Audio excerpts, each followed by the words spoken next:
Hi friends, ఎలా ఉన్నారు? నేనైతే చాలా బాగున్నానండి. మా వీధిలో అంకం తలుపు కొలుపులు అనేది స్టార్ట్ అయిపోయాయి. దేవుడు అనేవాడు ఉన్నాడనడానికి చాలా ఎగ్జాంపుల్స్ చాలా ఉన్నాయి. మా ఊర్లో అంకం తల్లి అనేది చాలా అమ్మవారి మహిమ కలది. నాకైతే కొన్ని విషయాలు చాలా క్లారిటీ వచ్చింది. మనుషుల్లో ఎన్ని రకాలు ఉంటారు, ఎంత డిఫరెన్సెస్ ఉంటాయి అన్నది మాత్రం నాకు దేవుడు ఎప్పటికప్పుడు తెలిసేలా చేస్తూనే ఉన్నాడు. నాకు అలా ఒక ఇన్సిడెంట్ జరిగింది, నేను మీతో షేర్ చేసుకుంటున్నాను. మంచికి పోతే చెడు ఎదురవుతుంది అని చెప్పేసి అంటారు కదా, అలాగే జరిగిందనమాట.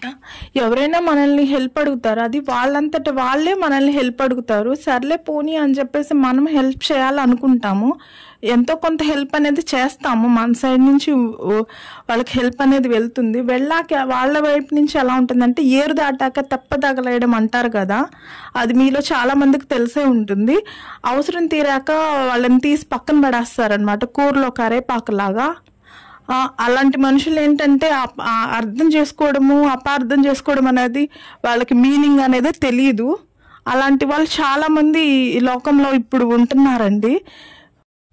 మూతులు తిప్పేసుకొని తప్పు పట్టేస్తుంటారు. ఎందుకు అలా చేస్తారో నాకైతే అర్థం కావడం లేదు.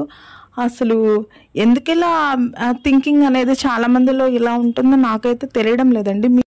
మీకు కూడా ఎప్పుడైనా ఇలా జరిగిందా? నేనైతే ఈరోజు ఎండు చేప బెండకాయ పులుసు చేశానండి. అది చాలా సింపుల్గా ఉంటుంది. మీ ఫ్యామిలీలో కూడా ఈ కర్రీ అంటే ఎవరికైనా రాకపోతే చేసి పెట్టండి, వాళ్ళు చాలా ఇష్టంగా తింటారనమాట. ఏం లేదండి, ఎండు చేపలు అనేది ముందు తీసుకోవాలి. మనం ఎన్ని తీసుకుంటున్నామో చూసుకొని దానికి ఎండు చేపల తల తోక అనేది తీసేసేయాలి. తర్వాత వాటిని నీట్గా పక్కన సైడ్న అంటే ముళ్ళులు ఉంటాయి, అవి కూడా కట్ చేసేయాలి. అవి కూడా కట్ చేశాక నీట్గా క్లీన్ చేసుకోండి.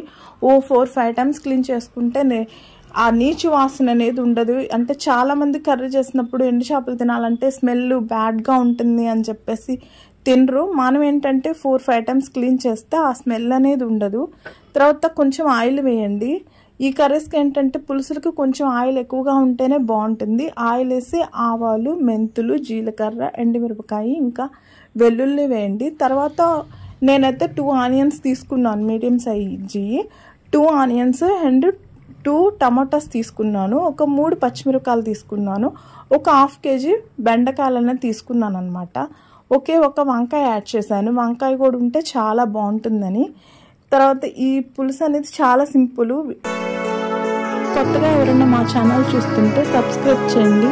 నేను చెప్పింది మీకు ఎవరికి నచ్చితే లైక్ చేయండి, ఇంకా షేర్ చేయండి.